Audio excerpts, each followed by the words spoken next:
मित्रांनो, बऱ्याच रुग्णांना ब्लड प्रेशरचा त्रास असतो आणि काही पेशंट्समध्ये आपण पाहत असतो की ब्लड प्रेशरची सुरुवात असते. म्हणजे ज्यावेळेस पेशंट्स क्लिनिकला येतात आणि त्यांचं ब्लड प्रेशर चेक केलं जातं त्यावेळेस त्यांचं ब्लड प्रेशर कुठेतरी थोडंसं जास्त येतं.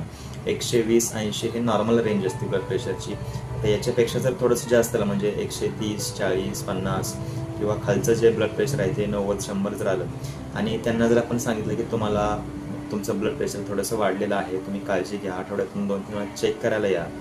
तर या मॉनिटरमध्ये ज्यावेळेस त्यांचं ब्लड प्रेशर जास्त येतं आणि त्यांना ज्यावेळेस आपण सांगतो की तुमचं ब्लड प्रेशर थोडंसं जास्त राहते, तुम्हाला मेडिसिन घेण्याची गरज आहे, तर सर्रास पेशंट्स डॉक्टरांना सांगतात की डॉक्टर आम्हाला गोळी खायची नाही, आम्हाला मेडिसिन्स घ्यायचं नाही, कारण एकदा जर का ब्लड प्रेशरची गोळी चालू केली तर ती आयुष्यभर ब्लड प्रेशरची गोळी ही घ्यायला लागते असं आम्ही ऐकलं आहे.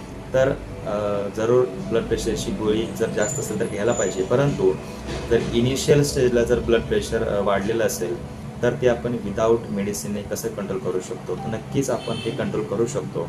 आपला दैनंदिन जो आपला आहार आहे, लाईफस्टाईल आहे, त्याच्यामध्ये जर काही आपण चेंजेस केले तर नक्कीच तुमचं हे वाढलेलं ब्लड प्रेशर कमी होऊ शकतं. तर आता कुठल्या गोष्टी आहेत की आपण केल्या पाहिजेत, त्याच्यामध्ये पहिली गोष्ट म्हणजे आपल्या खाण्यातील मीठ जे आहे ते मीठ कमी करायचं.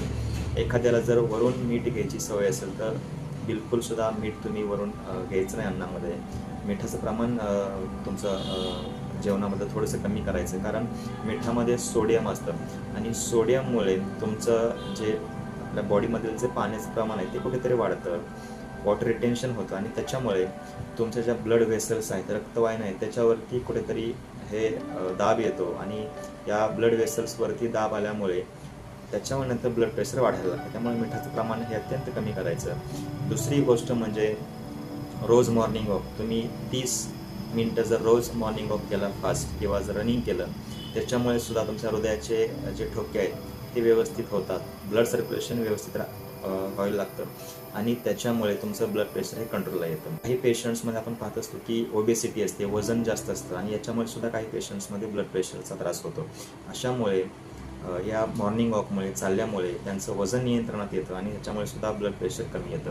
आता आहारामध्ये काय खाल्लं पाहिजे, तर जास्तीत जास्त प्रमाणामध्ये कच्च्या ज्या फळभाज्या आहेत, त्याच्यानंतर जे पाणी जास्त पिलं पाहिजे, त्याच्यानंतर तेलकट, लोणचं, पापड अशा गोष्टी ज्या आहेत त्या कमी करायच्या, फास्ट फूड कमी करायचं आपल्या रोजच्या आहारामधलं.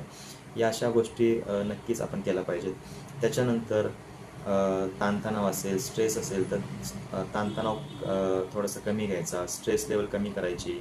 त्याच्यानंतर जर आपण योगा, प्राणायाम, ध्यान केलं त्याचासुद्धा खूप छान फायदा आपल्या या ब्लड प्रेशरवरती होत असतो. त्यामुळे या छोट्या छोट्या गोष्टी जर आपण रोज केल्या, कन्सिस्टंटली केला, तर नक्कीच आपलं ब्लड प्रेशर परत नॉर्मलाईज होऊ शकतं आणि गोळी खाण्याची जी गरज आहे ती नक्कीच आपल्याला भासणार नाही. त्यामुळे या अशा लाईफस्टाईल चेंजेसमुळे तुमचं ब्लड प्रेशर वाढलेलं नक्कीच कमी होऊ शकतं आणि तुमचं जे आरोग्य आहे ते चांगलं राहू शकतं. धन्यवाद. Thank you so much.